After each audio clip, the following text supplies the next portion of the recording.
Tomorrow is December 1st, and you know what that means. It's time for Vlogmas! For other people, not for me. I could barely film this episode after having done a live on Sunday here on YouTube, so there is zero chance that I would be able to master putting out content every single day. And it would be super boring. It would be me hanging out with my dogs and sitting around knitting and tidying up the house. Not super exciting content. Anyway, I'll see you on the other side.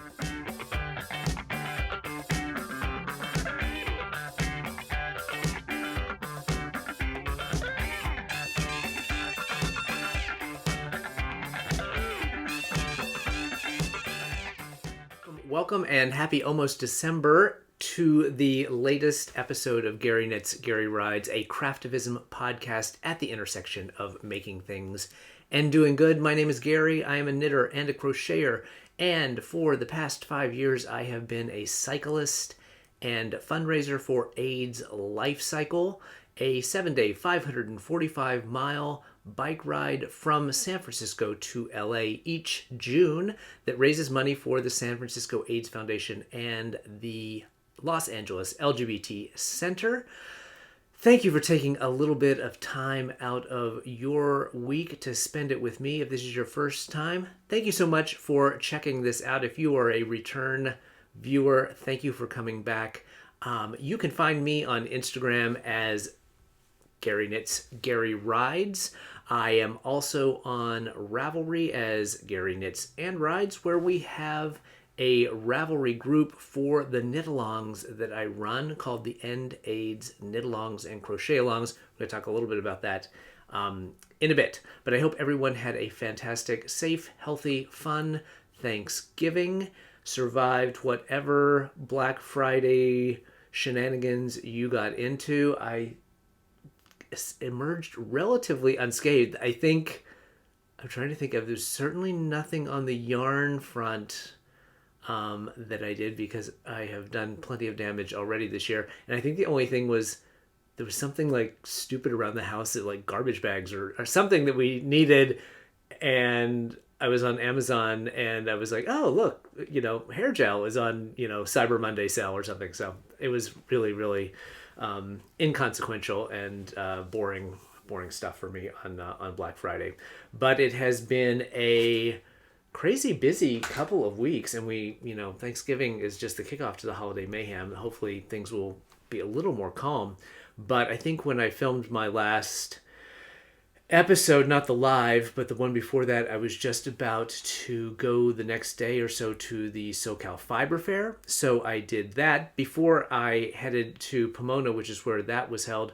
Got together with a newish group of friends I've missed out on, but just recently found a local-ish group of knitters kind of in the greater region of the Los Angeles area where we live, which is called the South Bay. Encompasses kind of not really in Long Beach, but up kind of from Long Beach to the airport, kind of Carson, Gardena, Torrance, and then the beach cities. And there's a group called the South Bay Drunken Knitters, which I guess was a spinoff from a group on the east side. It's called the East Side Drunken Knitters. And they get together occasionally, usually in a bar or outside at a bar, and knit together and hang out. And so they were doing kind of a Friendsgiving potluck dinner at one of the members' houses, so I was able to go do that. It was a ton of fun. We sat around, ate some really delicious food, and just chit-chatted and knit. And it's a really fun group around here locally, so hopefully they will be able to do more things coming up in the new year. And then from there, I went the next day to the SoCal Fiber Fair. I'll talk more about that when we get to Acquisitions. There wasn't a ton, but there are some things to show, so I'll talk more about the whole event there. And then just today, actually, another local knitting group popped up on my radar. I was in our local branch of our public library, and on the video screen, it popped up Knitting Circle at one of the other branches that's also local, on one day a week. They get together for a couple hours in the morning. So it obviously is geared to folks who aren't working full time. And so I thought I'd go and check that out today. It was also a lot of fun. It's only been running for about a month, and they were very nice and welcoming. And it turns out I am not the only male knitter in the group. He wasn't there today, but I was told that they have a regular participant in the group who is an older gentleman. He's 89 years old and knitting, and I'm like, I'm so happy to have another male knitter, and hopefully, I'll be able to still be knitting when I'm 89 as well. So that was a lot of fun, and hopefully I'll be able to join them most weeks and meet even more people. There were like 6 or 7 of us there today, so that's kind of fun, and a whole wide range of different kinds of knitters and projects that people were working on. So it's always fun to meet new folks and to have that locally. Obviously we have our Tuesday Zooms that we do, that the link is down below, but it's always nice to meet in person, and the library is very accommodating and doesn't charge us for the room and all that, so that's very cool. Besides sort of local knitting activities, it has been a busy couple of weeks in terms of me gearing up for AIDS Lifecycle this year. So I posted something on Giving Tuesday, kind of jump-starting my official sort of direct ask fundraising. My fundraising letter has not gone out yet. I decided to wait this year. Usually I do it in the fall, but I decided to wait until after the beginning of the year, because I do have people who have gotten confused about whether or not they've given to me this year versus last year. So I just thought I would wait and let everyone know that this is it. This is the final big push. We're going to get to $200,000 this year, and then I will be able to put my cycling shoes away, except for just fun kind of weekly exercise, no intense training anymore. So in that regard, a couple of big things have kicked off for fundraising for me, outside of the direct ask piece of things. That is the latest Destash4Good auction and the announcement of the upcoming winter Knitalongs and Crochetalongs. So Destash4Good, we kicked that off on Black Friday. There are 270 items up for auction over at Destash4Good, which is a separate Instagram account. Everything's set up in an auction format. There is about $7,500 worth of yarn at retail, and bidding is going to continue on all of those items until the 5th of December at noon Pacific time, at which point I will shut down the comments and then begin to reopen them and connect buyers and sellers for them to finalize those transactions. So hopefully we can get it all wrapped up before we get into the heat of the holiday season. So I have not gone through, I just am still working on the spreadsheet to find out kind of where we are relative to retail value in the bidding. I'm just scanning at it. There are still some very, very good bargains to be had. I think almost everything has a bid, but that could be $1 or $2 a skein. So definitely worth going over there to check that out. Everything's organized by weight of yarn, and then within each of those categories, roughly alphabetically by dyer. And some things have minimum bids. The individuals who are selling them have put minimum bids on them. Some of them have buy now prices. Most of the things are open bidding, so it starts at $1 and is bidding done in dollar increments. So those will all wrap up then on the 5th. We'll take a break for a month or so on the Destash side of things. My plan is to have another auction where submissions open in mid-January, and then we will have an auction that runs probably end of January into February, and then the plan would be to have at least 2 more auctions before June and hopefully raise as much money as we possibly can for my AIDS Lifecycle fundraising. They're very good fundraisers for me. I love being able to help people kind of clear out a little bit of their stash, make a little money for themselves, and then help me out on the fundraising side of things as well. So then last week, before and actually during the SoCal Fiber Fair, I had 2 Instagram lives where we announced the dyers and designers for the upcoming winter edition of the End AIDS Knitalongs and Crochetalongs.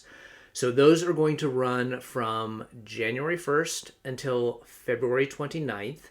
There will be, as always, 5 rounds of prizes for the Knitalong and the Crochetalong. There'll be one at cast on, there'll be one at halftime, and then there'll be 3 rounds at the end, a final FO prize, a final whip prize, and then a grand prize as well.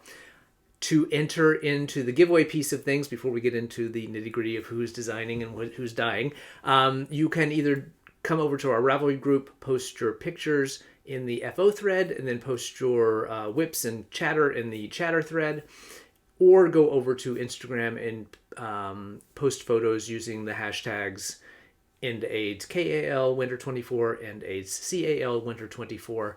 And every time you post a picture, you are entered into the prize drawings. So each time you post, it's an entry. I will say, and I said this on the live the other day, if you want to 100% make sure that you are getting entered, I would do it on Ravelry. Instagram has kind of changed the way that you can find hashtags now, and I'm not ever 100% sure I'm getting every single one. And that's the only real way I can do it, is to just like each time I'm about to draw a prize, go through and search for that hashtag. And I hope that I'm catching everyone. But if you want to 100% be entered, and if you post on Ravelry and post on Instagram, that's 2 entries. So you can definitely double dip that way. But Ravelry, 100% of those I know get captured. So if you go over to Ravelry and type in EndAIDS KAL/CAL, you will find the group. And I'm going to try to be a little bit better in the winter about keeping the chatter going. I sometimes have let that slip by the wayside, even though I am always reading it and catching those photos as they come in. So, with the logistics out of the way, on to the announcements. So, on the knitting side of things, we have a beautiful 2-color stranded colorwork hat and mitt set called Bascule by MK Nance Makes. So here's a picture of it. Let's do it over here this time. A picture of the hat and the mitt. 2 options on the hat. It was originally, Nance originally had put this out, I don't know, a couple years ago as a tam and mitt set. And she revised it and updated it for the Knitalong to include a beanie version of the hat. So it has that beautiful star pattern on the crown decreases. And so you can choose. You can either do the tam in the mitts or the hat in the mitts. And with 1 skein of figuring weight yarn in each color, you can do the hat and the mitts together, one of the versions of the hats and the mitts together. So Nance has teamed up with Sarah at Sea Change Fibers out of Northern California, who I got to meet her at Flock earlier this year, and then again at India Untangled up at Rhinebeck, and then she was at the SoCal Fiber Fest this 2 weekends ago. And she has put together 3 color palettes for it. She has absolutely beautiful yarn, only deals with like non-superwash yarn, perfect for color work. This is on her Montera sock base, which is Corriedale nylon. I don't know if it's 80-20 or 90-10. I don't have it with me. Sorry. It has been a day of interruptions here, whether it's me sneezing, which just happened, or the UPS man coming and the dog's going crazy. So I can't remember if it's 90-10 or 80-20 Corriedale nylon, but it is a beautiful, very nice, soft yarn. So as I mentioned, she has put together 3 different colorways. So the one that is shown in Nance's photo is this really, really beautiful tonal dark teal called Stormy Seas, and then Au Natural, which is her undyed natural base. The second colorway, which is a black called Odile, and then a lighter blue, dusty kind of blue called Deep Thoughts. And I was a little unsure about this colorway, but she definitely, and when I did take a picture of it and turned it into a halftone, it is definitely very high contrast, and she said that blue is just going to pop off of that black base. So that could be really interesting. And then the final one, which I absolutely love, although it's going to be much more blendy because there's not as high a contrast, but the colors are absolutely beautiful, is this dusty pink called Antique Fair, and this gold called Kolsch. So those are the three kits that Sarah has put together. They are available on her website right now. I will link down below. They're also linked in my bio over on Instagram. The pre-orders for yarn kits for both the knitting and the crochet side are going to cut off on December 8th. So you've only got a little over a week left to get those orders in. We did that a little earlier than we would normally do for a Knitalong just because of the holidays and shipping and all that. And we want to make sure that they have time to dye that yarn, get it shipped out to you, and get it in your hands by the time that cast on happens. And I always mention, and I fail to do it up front, but with any of my Knitalongs and Crochetalongs, you are always welcome to join and knit with whatever yarn you would like. As long as you buy the pattern, and in this case, buy an entry ticket into the Knitalong, you are going to be eligible for all of the giveaways, just like everyone else, whether or not you buy the yarn kits from one of the participating dyers.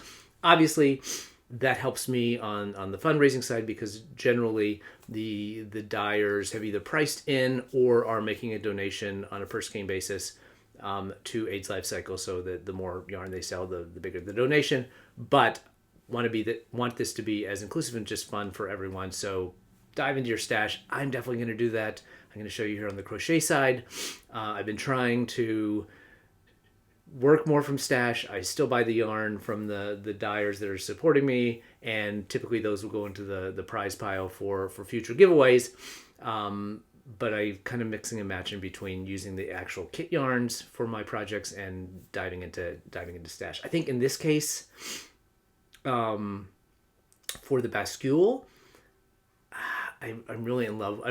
I'm really in love with Sarah's colors, and I've never used really. I'm trying to think if I've ever used a non-superwash yarn in recent memory, and definitely haven't done it for color work because I just really finished my first 2 color work projects in the last 6 months.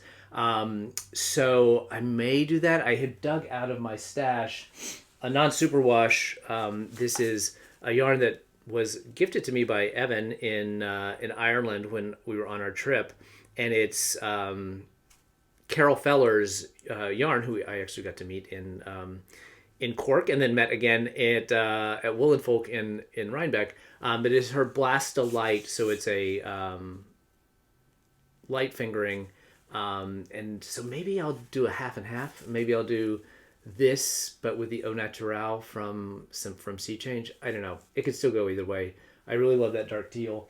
And I bought it. I bought the kits in that color and the pink and gold, so it could go any number of ways. So that's it on the knit side. Pattern is available now on Ravelry. Entry tickets to the cow available on my Ko-Fi. I always say Ko-Fi coffee page. It is all linked down below in the show notes. And since I didn't do it before, here is a QR code that you can scan if you're watching this on your television. You can scan to get to the show notes. On the crochet side of things, we are going to be doing a shawl. It is called the Dahlias and Honey Shawl by Corinne Purifoy, who is on Instagram as I Knit You Not. And it is a fingering weight, 2 skein fingering weight shawl. Has some lacy stuff, has some bobbles.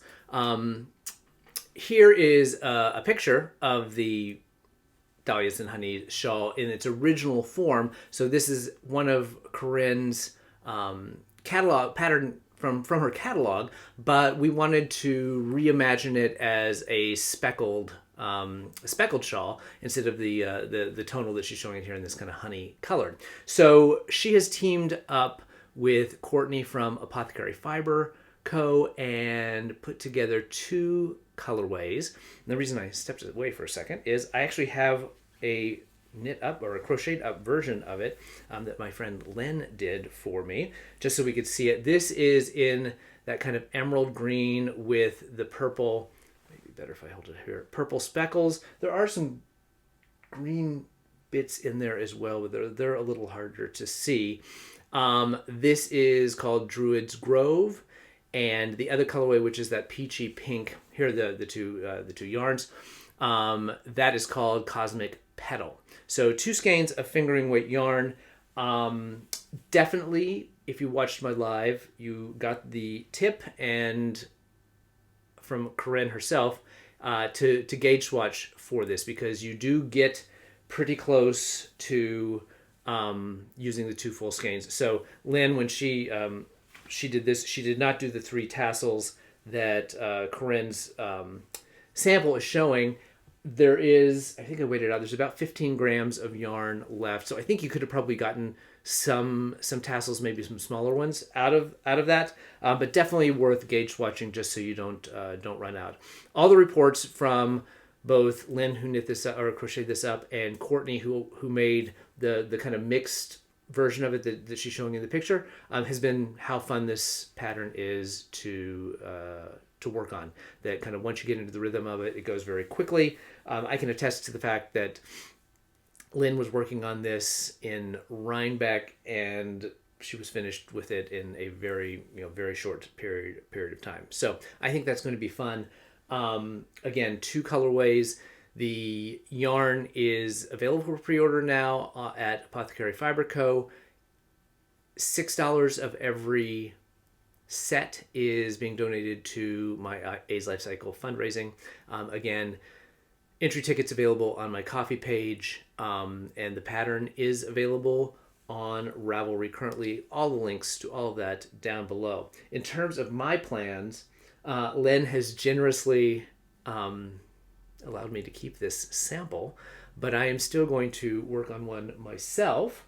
But I am going to use, I believe, this Lola Bean Yarn Co. Black Label, which was an homage to Prince. It's called Prince and the Revolution, The Beautiful Ones. It's a merino silk base, so I think that is going to be lovely with the drape. And I think I will make this for my mother, who will finally get something handmade by me. So we shall see. No promises on when that is actually going to get done.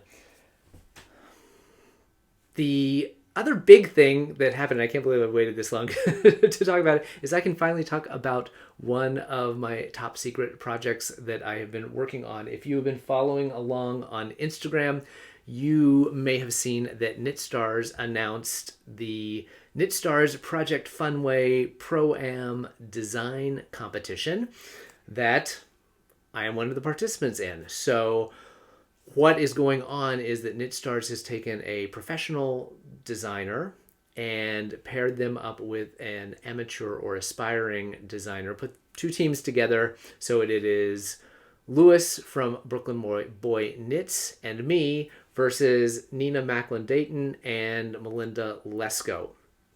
And we were given a time constraint, and then the only other constraint that we were really given was the yarn that we were used. So we were given yarn from Knitstars. This is kind of their signature Knitstars color, but this is also one of their private label yarns in the Loops yarn shop. It's called Loops Luxe Chunky. It is 70% royal alpaca and 30% silk.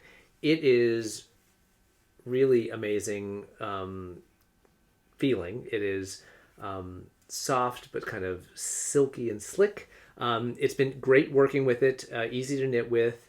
It is listed as a chunky weight, but I think all of us are treating it more like an Aran, just because it would be a light, chunky, and just, I guess, the way that it works up when we played around with it on like 10.5s or something like that you might think of, it was really loose.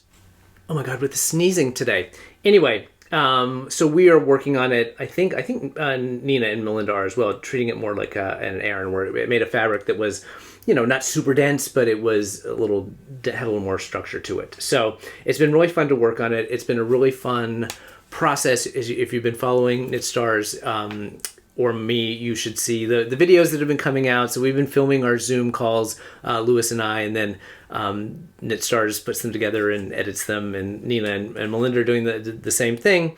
And then sometime in the next couple of weeks, there are going to be details about how the voting on this competition is going to be done by you, the general public, to pick who the winner is. I think that there's going to be more details on how this is going to be a fundraiser for my AIDS Lifecycle. So a little bit of a backstory how this all came about. I had been invited to be part of an event that Knitstars was running on their Yarniverse platform. It's their subscription platform where they do monthly Zooms, and they have Knitalongs and all sorts of things. They have some access to some of the Knitstars masterclass programming, and they occasionally bring people on. So they brought me on just to talk about what I do with the Knitalongs and the Crochetalongs and AIDS Lifecycle and all of that. I had never met Shelly from Knitstars. I knew who she was, obviously, but I had never met her, and I think this may have been her first introduction to me. But it's set up where she does like a little interview with the guest, and then Gigi, who's part of the team over at Knitstars, does a segment on kind of what's in your notions bag, and then they're their door prizes and things like that. It's a really fun. It was a fun event. But as part of that interview, Shelly asked, have you ever considered doing any design?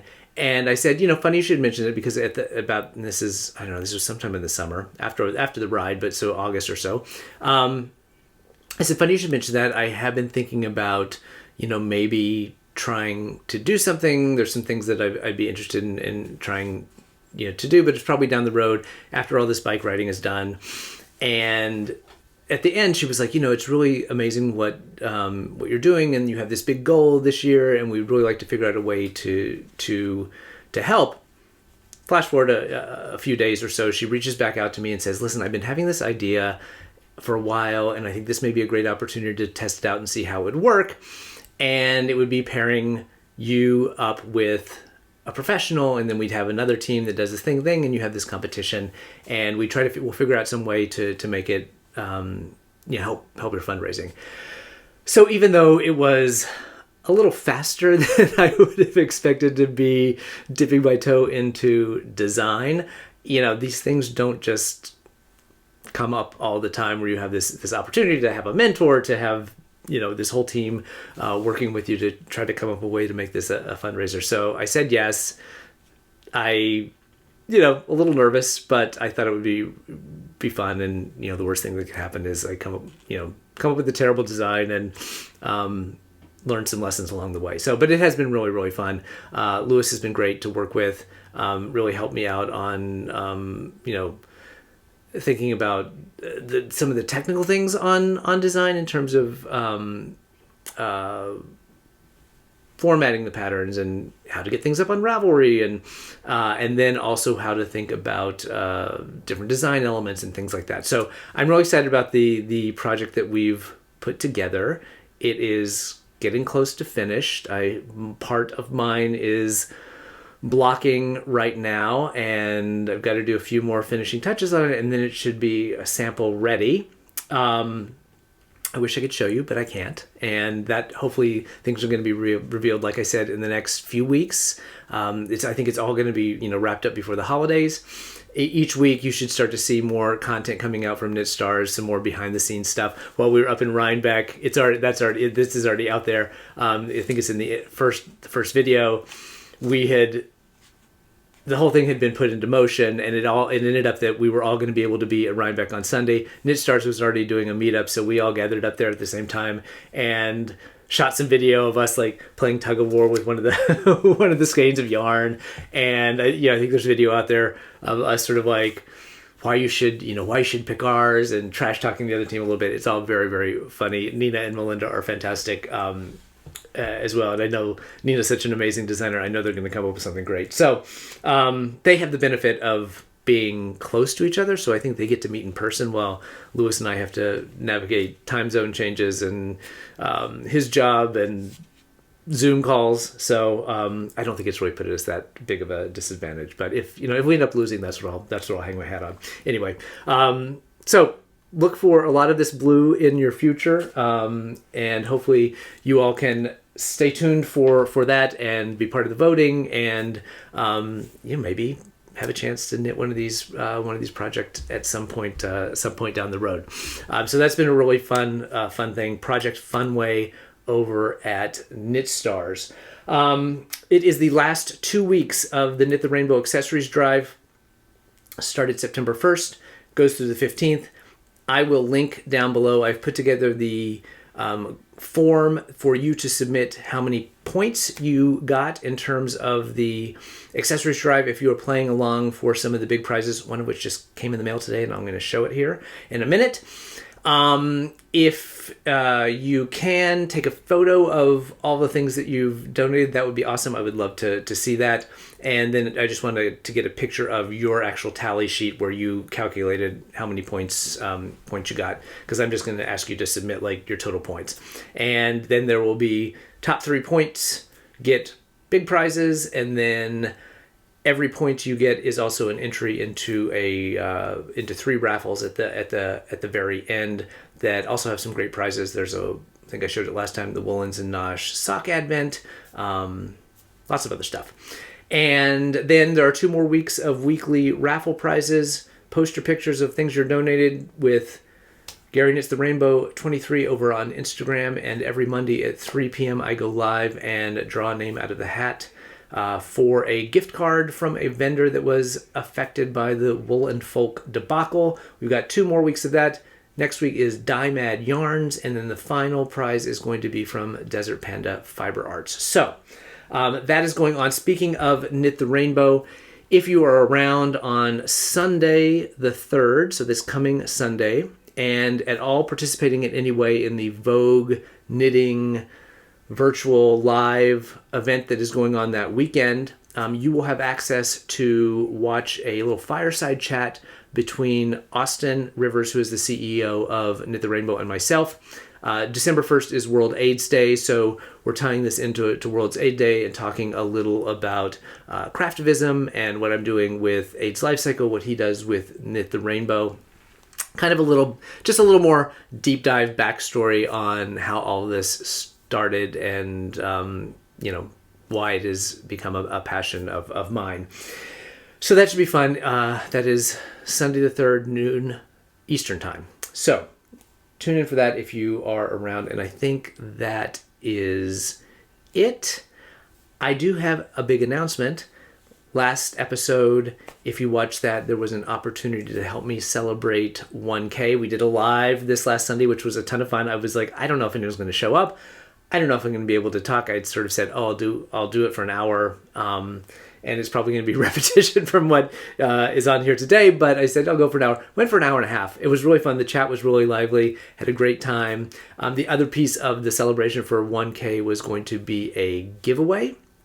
And giving away this beautiful skein of hand-spun yarn from Goddess Crochet.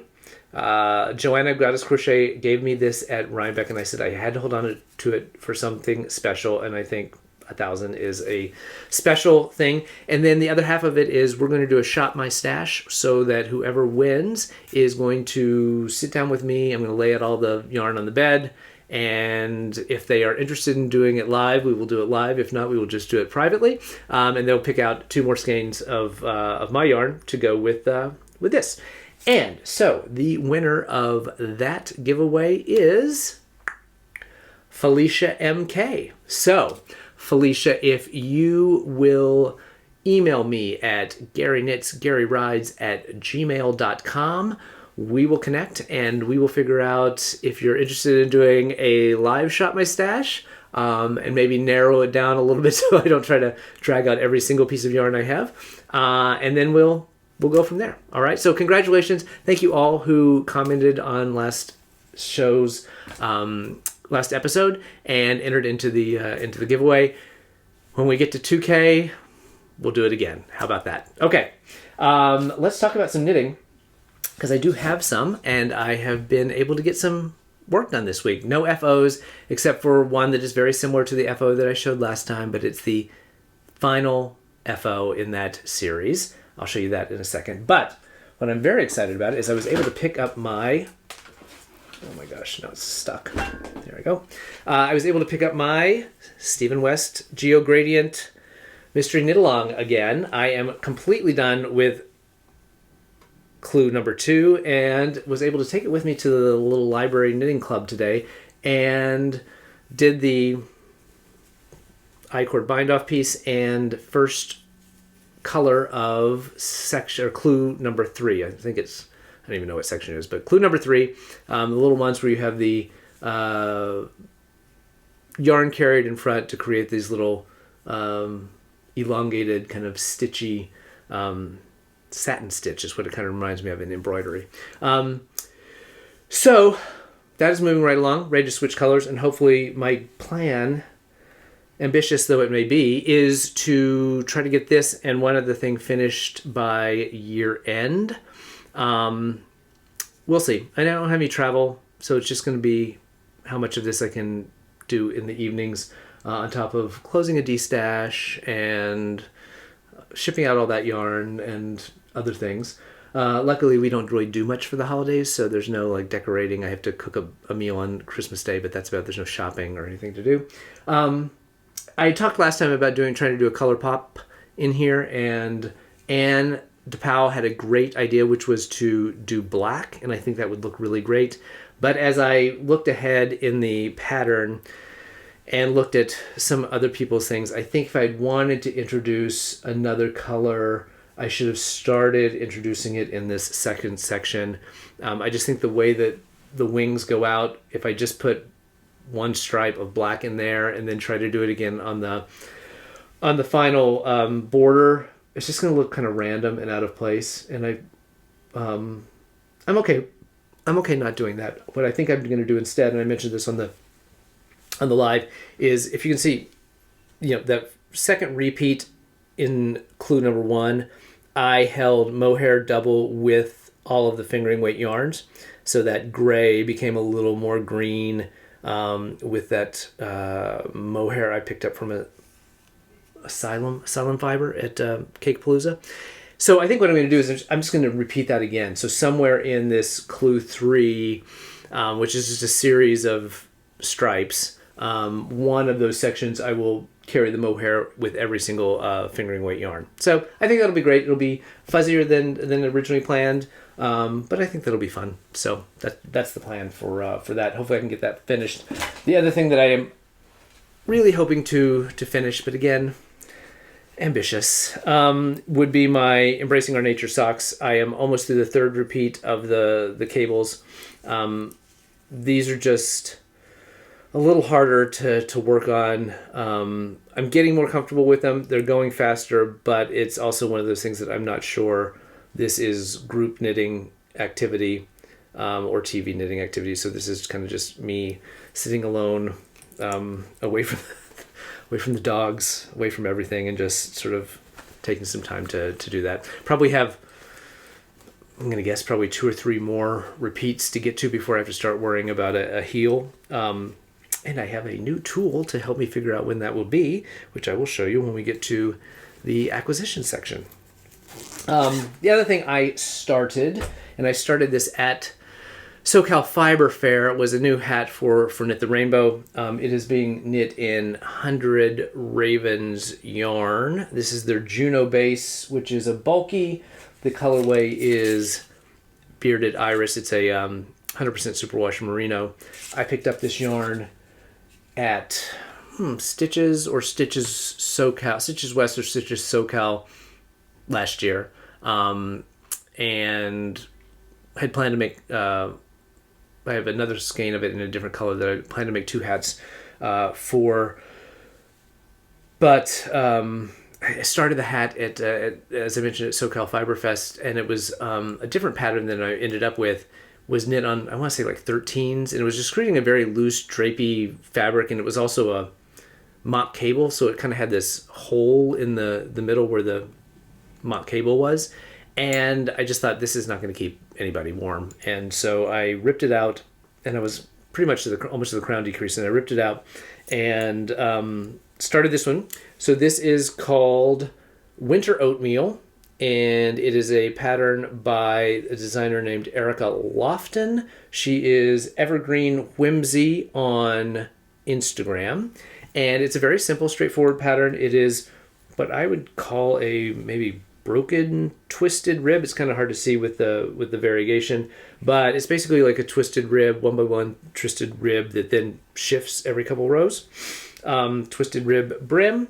I am probably about 1/2 inch away from the crown decreases, and so this should be wrapped up in the next week or so. I still have my colorwork hat that was the hat for the SoCal Fiber Fair that Nancy Bates put out the pattern for, did the group photo with it, and so that and the saved bun hat, which became a cowl for me, those will all be probably my final Knit the Rainbow things for at least for 2023. I'll probably do some more in the spring, but I want to get these out to them because I know they try to get distributions done sooner rather than later in the season. So those are the only 3 whips that I currently have going.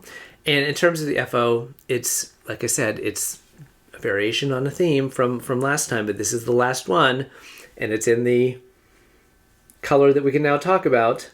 But I have another little tube, and it has been somewhat invisibly grafted together. Now this yarn has been recycled. This is one of my rip outs, so it doesn't look as tidy as it could have, but I was able to replicate the grafting. I had done it before Thanksgiving. I had done several, which I showed last time. Thought I had nailed it, gotten as good as it's going to get, and then came back to it the day after Thanksgiving. We were sitting around, I was like, okay, let me come back and give it another try a couple different things, and fail, like 4 or 5 fails in a row, which is really frustrating because I think, as I mentioned before, you have to knit these strips and then hope for the best, because oftentimes you can't rip them out. I have not been able to successfully rip them out and really salvage them to try to, just like kind of take out what you're doing and then try it again. So this has become like blobs of garbage, and I got really, really frustrated because I thought I had it and then I just could not replicate it. So finally, a couple of days later, I got it once, not doing it in a tube form. I did it in 2 strips. Tried it, put it aside for like a couple hours, came back to it, tried it again, was able to get it again, and then had a call with Lewis, and I was like, this is going to be the end of me, and said, I have more of these little strips knit up. If I feel like I've gotten it this time, then I think we're good to go. And I was able to replicate it again. Again, it's not perfect. I know there are cleaner ways of getting this done. But as many different YouTube videos as I have watched, this is my tweaking of one of the versions that I saw that gets me closest to where I think we need to be. So anyway, if anyone is ever in the market for little hand knit tennis wristbands, look me up, because I've made a zillion of them and finally have an idea of how to get them closed. So that's really my only FO, and it's probably going to be till the end of the year before we see. Well, I'll finish this hat, so I'll have that up, or at least a photo of that next time to show. And yeah, that's it in terms of the knitting coming up on the needles. I think it's really going to be the two winter knit-along projects. I'm going to, next episode, I think, kind of go back and revisit my 2023 knitting intentions, and then for the final show of the year, we'll kind of walk through my plans for 2024 in terms of my knits. But kicking off the new year, that's probably going to be the next new cast on I do, and that's going to be the bascule and the Honeys and Dahlia shawl. So let's talk about acquisitions. We're going to tie that in with a discussion of the SoCal Fiber Fair. I thought it was a very successful event, just from my personal experience and talking to a lot of the vendors who were there. I had a lot of friends vending, so it was great fun for me to see people again who I'd either seen in Rhinebeck or I'd seen at Flock, or it had been since Stitches SoCal last year since I had seen them in person. But it seemed very well organized. It was in Pomona, which is a bit of a hike from me and a bit of a hike from LA proper, but it's the LA County Fairgrounds, so it is set up for just this type of event. One complaint I've heard is that the parking was expensive, but apparently that's out of their control. It's kind of run by the fairgrounds, but it was very convenient to get in and out. They had, a parking area, a little shuttle to take you to the thing. Opened at 10 a.m. I showed up at about 11. There was a line of folks buying tickets for the day of. I had bought tickets in advance, was able to walk in, ran into my friend Robin, who was up from further down south. So it was great to run into her and meet her husband for the first time. And then got a little tote bag and enamel pen that you could have purchased, and then was into the event. I don't know how many vendors there were. I'm going to say like probably 60-ish. A nice mix. There were a lot of the local yarn stores from the greater Southern California area had booths, and then there were indie dyers, and like Clover had a booth there, and there were some that had the ceramics and the wooden items and things like that. But it was a lot of indie dyers. So I was able to catch up with Ava at Seismic Yarn, and Sarah, obviously from Sea Change Fibers, because we did a live announcement of her and Nance's knit-along project from there. Oh my goodness. Christina from Teal Torch Knits, and Cerulean Orchid was there, and I got to sit down and hang out with her in Jean Ann in her birth. I'm sorry, flaking on names. And then just a bunch of other vendors. Royal Bee was there. Jam Jar, which I'm going to show you some of her yarn here in a minute, was there. A lot of the Among Friends, so Kira K and Anita Runs Through It. Trying to think of who else is in that little consortium from the Bay Area. But it was a nice mix of Whitney Marie Anderson was there. I got to meet her for the first time. And so it was really good. It was a nice mix for a first-time show that they pulled off in a relatively short period of time. Everything I heard from the vendors was it was very easy. Frost Yarn, and Nicole Frost was there. Annette from my local yarn store, the Knitting Tree LA, was there. Now it's all coming, the names are coming back to me. But everything I heard was very positive about how easy it was to load in, how easy the organizers were to work with. It had been put together by Nancy Bates, who's has the Knitting the National Parks and now Knitting California books, and her daughter Allie, whose dyes yarn, I think it's called Allie's Workshop, or Allie B's Workshop. And so they organized it, put it together in just a couple months. So I think in that regard, it was a big success, and the vendors seemed to have a good show. It was packed. It was busy when I got there at 10, and I would say straight through to like 3:30 or 4. All several times I kind of had to circle back around to get into booths without it being like too crowded, because I was there to mainly chit chat with Dyers and things like that, not to do too much on the shopping side. So fingers crossed that everyone had a great show and that next year it will be back and bigger. I'm hoping that it can get to be something like Flock was this first time in Seattle. We can get some dyers and vendors from up and down the West Coast to be a part of it, because it's Los Angeles. It's, given the size of the market, you would think that we would be able to support a fiber fair. And there were, like I said, there were a ton of people there the whole day. They had nicely set up areas for you just to sit around and knit. One of the local knitting guilds had set up a ball winding station, so they would wind your yarn for free. And then there was musicians throughout the day. They had a fashion show. They had, you could submit earlier, you could submit your knitted items for almost like a county fair kind of judging. So there were ribbons and displays of that. So that was cool. And then they had free and very low cost workshops throughout the day where they was just kind of at these center tables, and different vendors would come and do a talk about different things. So Sarah at Sea Change Fibers did an hour discussion on the differences between superwash and non-superwash yarn and what they're good for and how they're different.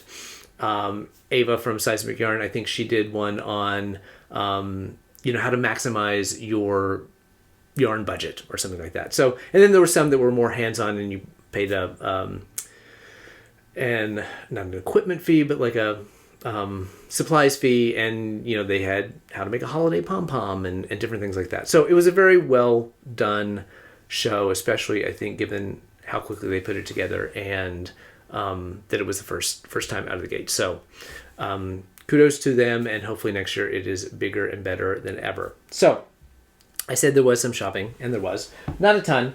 I mentioned that I had a new tool that I will be able to use on my socks. This is from A Needle Runs Through It. It is just one of the sock rulers that you can stick down to the toe and measure up and figure out when you need to put your heel on. So hopefully, as my sock knitting becomes more prolific, this will get a lot of use.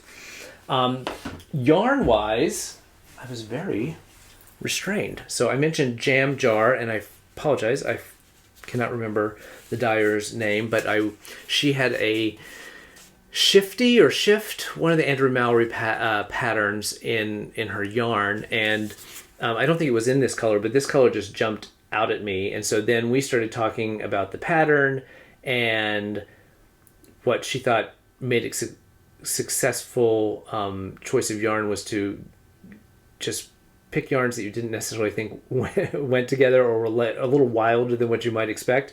And so then I was like, oh, well, let me pick 3 colors. So I picked this one as the second one, because I think it, it's not totally wild, but it picks up on some of the purples in there. And then I was looking around in her booth and was like trying to find something that could be the third color, and then just realized, you know what? I have a ton of yarn at home. I know I have something that will work with this and tie it all together. And sure enough, I did. And so I think what I'm going to do is put this Haynes House yarn together and kit this up and have it for a future shift. Shift? I don't know. I looked it up. It's it's Andrew Mallory, so it's all spin cycle, but that's kind of fingering-ish. I know it's technically sport, but I think you can swap in fingering, and if the size is off, I don't really care that much. So I think that'll be fine. The only other thing I bought yarn-wise, and I'm going to cover up, just show you the color, because one of the Dyers who is going to be involved in the spring Knitalong was there, and she had a new color that had been released, and I fell in love with it and said, I know it's not the color that the designer has chosen for the pattern, but I love this color so much, that's the one I'm going to use, and I'm going to buy new yarn for it because I think it'll be fantastic. So this is this kind of denim-y, DK weight yarn, that's a little hint on what's coming for the spring. So the spring knit-along, as always, is going to be open season. So free for all, do whatever you want. But there is actually going to be, if you need some structure, there is going to be a knitted pattern, just some scheduling things that this is where it was able to work into the schedule. And so I said, let's do it. Let's do a pattern. And so you can work on whatever you want, or you can work on that pattern, which will be announced sometime mid-February probably. So keep your eyes out for that. But that was it. That's all I bought. I bought a bag from Dragonfish. I had won one of their bags at the Stitch and Pitch game at the Dodgers, and so I decided to buy one of the bags and put it into the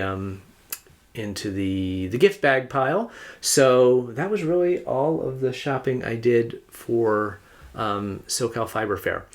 Now, there have been things that have come in. I swore this year I wasn't going to do an Advent because I think I have 2 Advents from 2 years ago that have not been touched. But Les Garçons always does such an amazing job with theirs. And one of theirs is one that's sitting in the shelf. And I'm a sucker and I can't say no. So I haven't opened any of it, but this is just, I'm not giving anything away here, but this is just the little vibe of it. So it's called the Frozen Forest Mystery Box.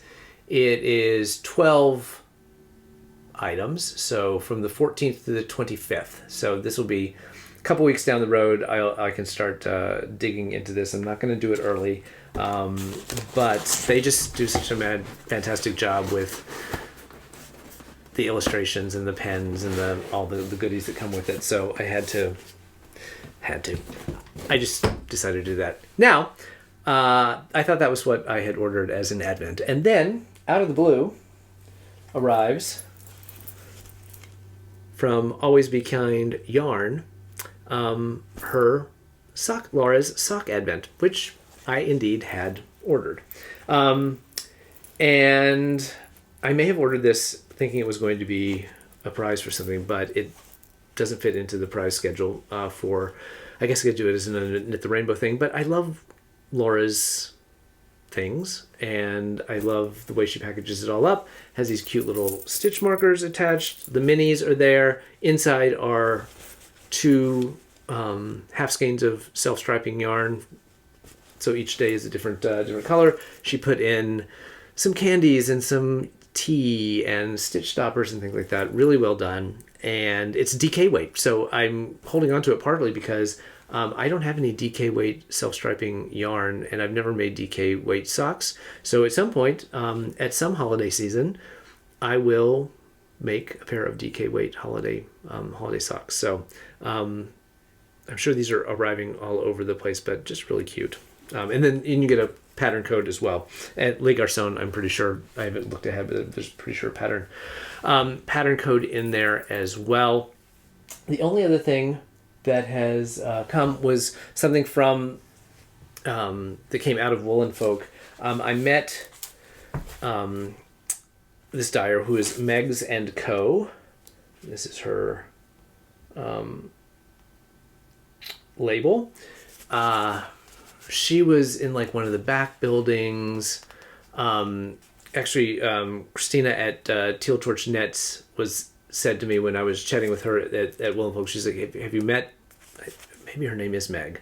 I'd have to double check that, but it's made up. She's up in New York, and she's like, oh, you should have to go check it. She has the most beautiful yarn, and I think it's all non-superwash as well. But when I got back home, I did not pick any up that day because it was just too hectic and chaotic up there. But I did stop and say hello to her, and then when I got home and then started to hear about how badly everything had gone, especially for some of the smaller, newer dyers, I put an order in and said I'm going to use some of this for giveaways and some of the stuff that I do, but I loved your yarn when I saw it. And then she had just come out with this very, very dark tonal navy, almost gets to like black in places, and it is a lace weight or light fingering lace weight, 600 yards for 95 grams. So I grabbed 2 skeins of those, that and this one. These I am keeping. This is going to, at some point, I'm going to give a true lace weight shawl a go. I may have to reach out to Irina at Fiber Chats, who I always think of as the expert on lace, and get some advice from her. And then the other color was actually her Woolen Folk show color, and it's called Falling in Love with You. And this is going to go into the Knitalong Crochetalong prize pile. So Megs and Co. out of Fairport, New York. So if she is new to you as she was to me, go check her out. This is BFL. I think they're both BFL. No, the lace weight is 80% Rambouillet, 20% Fin, and this is 100% BFL. This is superwash. So I thought she did non-superwash, but I think she mainly just does locally produced yarn or something. So very cool. The other thing that came, and I said I was going to mention this, was the grand prize for the Knit the Rainbow accessories drive. This is the Porter Woolco holiday advent. It is called the Bookish. I think it's Bookish something to do with literary literature. And Caitlin at Porter Woolco has an amazing color sense. I think this is going to be fantastic. I'm not even opening it. I'm just going to, when the winner is drawn on the 15th, just slap a new label on it and get that to the post office. So it's a full advent. You'd have to go to the Porter Woolco site to figure out what all is in there. Or maybe I'll post that down below, but I was excited that it came, even though it's not for me. And that's it on the acquisitions front. In terms of Craftivism this week, obviously it was Giving Tuesday. I will say that in addition to my AIDS Lifecycle, which I would be more than happy for you to donate, there's a link down below. Knit the Rainbow is looking to raise $5,000 over the holiday season to help to continue to grow their operations. So that is a fantastic place to help out if you can. In terms of non-direct donations, a couple things that I noticed that came across my screens this week.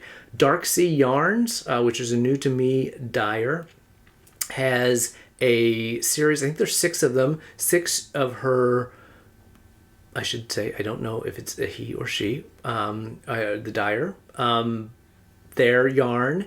There are 6 of the tonal colors that each one has a dedicated nonprofit that proceeds of those sales are used to support. So one is Planned Parenthood, one is the National Indigenous Women's Resource Fund, something similar to that. There's one that is local, I believe, to them, a SPCA.